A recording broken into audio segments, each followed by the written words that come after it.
Hello mga ka-ESA, so gusto ko lang i-flex sa inyo yung pinapagawa kong bahay. So hindi pa naman siya tapos kasi paunti-unti ko lang siya napapagawa pagka meron ako mga sahod sa mga gamit kong app katulad ni Voya. So ito, makikita nyo wala pa siyang bubong.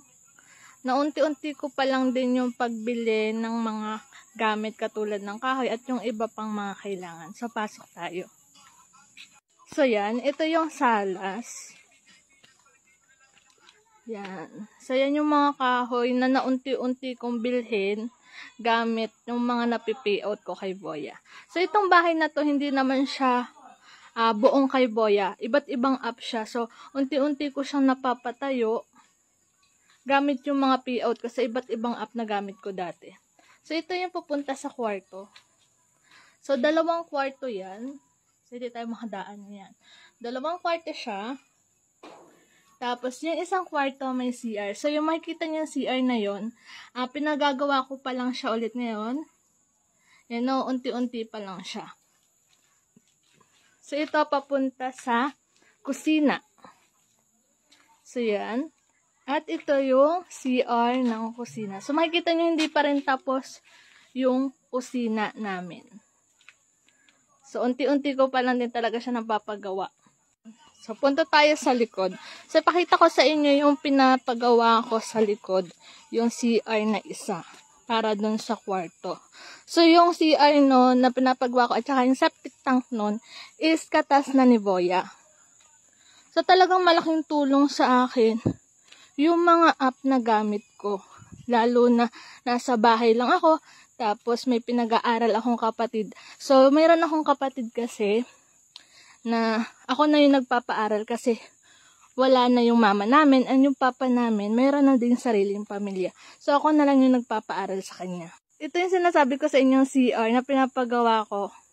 So yan na yung katas ni Voya. So imbis na bumili ako ng mga bagong gadget, magpariban ng buhok, ito muna yung inuuna ko.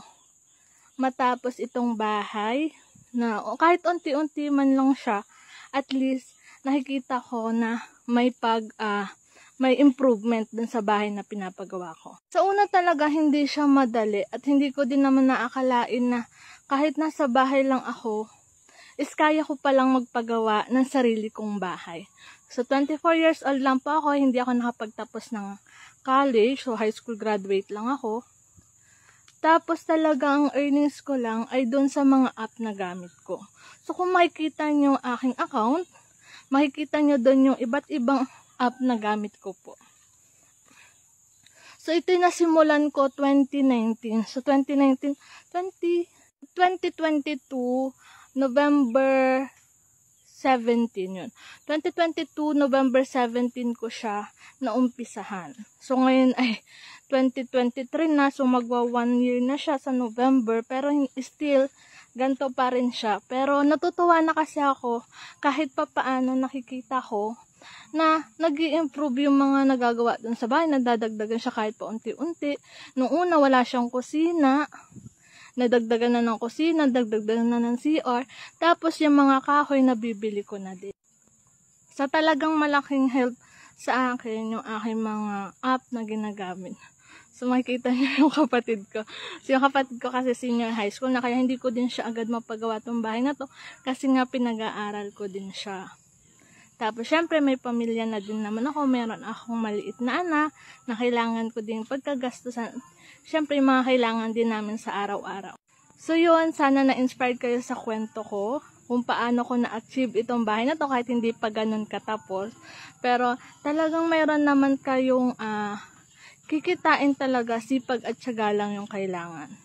So, syempre, may mga time talaga na parang mahihirapan ka. Pero kung talagang may goal ka at gusto mo talagang makatulong sa asawa mo at sa mga kapatid mo, pwede mo silang subukan yung mga app na gamit ko din. So, yun lang. So, in God's will, matatapos ko din tong bahay na to. At ipoprove ko yun sa inyo sa pamagitan ng pag-a-update sa inyo na unti-unti may nababago dun sa bahay na pinatatayo ko.